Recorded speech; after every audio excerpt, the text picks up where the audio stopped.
ನಮಸ್ತೆ ಸ್ನೇಹಿತರೆ, MJ spotlight YouTube ಚಾನಲ್ಗೆ ಸ್ವಾಗತ ಸುಸ್ವಾಗತ. ನಾನಿವತ್ತು ಮಂಡ್ಯ ಡಿಸ್ಟಿಕಲ್ಲಿರುವಂಥ ಒಂದು ಭೂವರಾಹ ಅಂತ ಒಂದು ದೇವಸ್ಥಾನಕ್ಕೆ ಬಂದೀನಿ. ಈ ದೇವಸ್ಥಾನದ ವಿಶೇಷತೆ ಏನಪ್ಪ ಅಂದರೆ, ಯಾರಾದರೂ ನೀವು ಸೈಟ್ ತೊಗೊಂಡಿದ್ದೀರಾ, ಆ ಸೈಟ್ ತೊಗೋಬೇಕಾದ್ರೆ ಏನಾದರೂ ತಕರಾರಿದೆ ಅಥವಾ ನಿಮಗೆ ಏನೇ ಮಾಡಿದ್ರೂ ಆ ಸೈಟ್ ನಿಮ್ಮ ಪಾಲಾಗ್ತಾ ಇಲ್ಲ, ಈ ಥರ ಒಂದು ಸಮಸ್ಯೆಗಳಿಗೆ ಈ ಒಂದು ದೇವಸ್ಥಾನದಲ್ಲಿ ಬಂದು ವಿಶೇಷವಾದ ಒಂದು ಪೂಜೆ ಮಾಡಿಸಿದರೆ ತುಂಬ ಪರಿಹಾರ ಸಿಗುತ್ತೆ ಮತ್ತು ನಿಮ್ದು ಏನೇ ಒಂದು ಕಷ್ಟ ಇದ್ದರೂ ದೂರ ಆಗುತ್ತೆ ಅಂತ ಒಂದು ನಂಬಿಕೆ ಇದೆ. ಸುಮಾರು ನಮ್ಮ ಫ್ಯಾಮಿಲಿಯಲ್ಲೂ ಕೂಡ ಸುಮಾರಷ್ಟು ಜನ ಒಂದು ಮನೆ ಕಟ್ಟಬೇಕು ಅಥವಾ ಮನೆ ಕಟ್ಟೋಕ್ಕೆ ಸುಮಾರು ವಿಘ್ನಗಳು ಬರ್ತಿದೆ ಅಂತ ಅನ್ಕೊತಾ ಇರ್ತಾರೆ.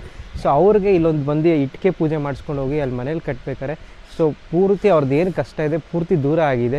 ಸೊ ಆ ಪೂಜೆ ಯಾವ ರೀತಿ ಒಂದು ನಡೆಸ್ಕೊಡ್ತಾರೆ, ಒಳಗೆ ಯಾವ ಥರ ಒಂದು ದೇವಸ್ಥಾನ ಇದೆ, ಸೊ ಒಂದು ವೀಡಿಯೋಲಿ ತೋರಿಸ್ಕೊಡ್ತೀನಿ ಬನ್ನಿ. ಸೊ ಯಾವ ಥರ ಇದೆ ನೋಡ್ಕೊಂಬರೋಣ. ಸೊ ಇದೇ ಭೂವರಾಹ ಅಂತ ಒಂದು ಟೆಂಪಲ್ಲು. ಸೊ ಇದು ರೀಸೆಂಟಾಗಿ ಒಂದು 5 ಮಂತ್ಸ್ ಮುಂಚೆ ನಾರ್ಮಲ್ ಆಗಿತ್ತು.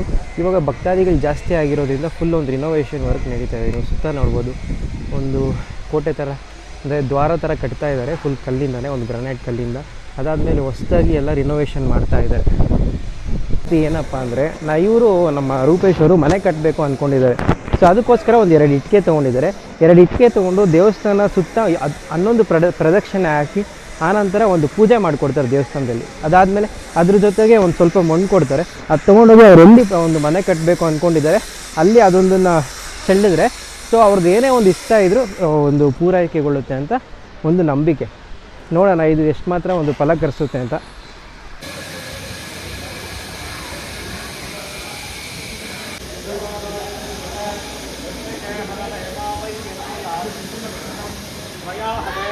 ेदाशैवाभिशरदश्रुतं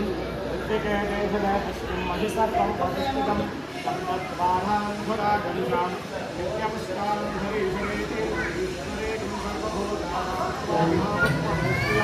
मृत्तिकास्वरूपे भूवराहस्वादरः सर्वोपचारे तुलसीपत्रं समर्पयामि यजमानस्य मनसा दीक्षा प्रार्थनाफलसिद्धिरस्तु पुनर्दर्शनप्राप्तिरस्तु.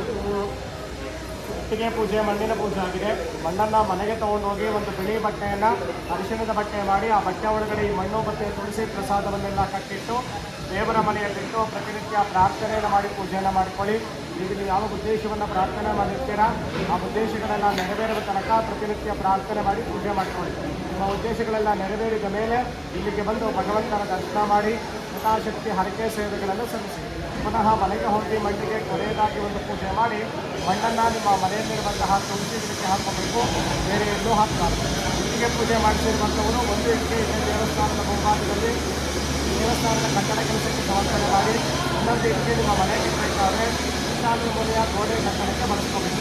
ಪ್ರಾರ್ಥನೆ ಮಾಡಿ ನಿಮ್ಮಲ್ಲಿ ಇಟ್ಟಿಗೆ ಬಣ್ಣನ ತಗೊಂಡು ಭಗವಂತನ ದರ್ಶನ ಮಾಡಿ, ದರ್ಶನ ಎಲ್ಲ ಆದಮೇಲೆ 11 ಪ್ರದಕ್ಷಿಣೆ ಮಾಡಿಲ್ಲ ಅಂದರೆ ಪ್ರದಕ್ಷಿಣೆ ಮಾಡಿಕೊಳ್ಳಿ.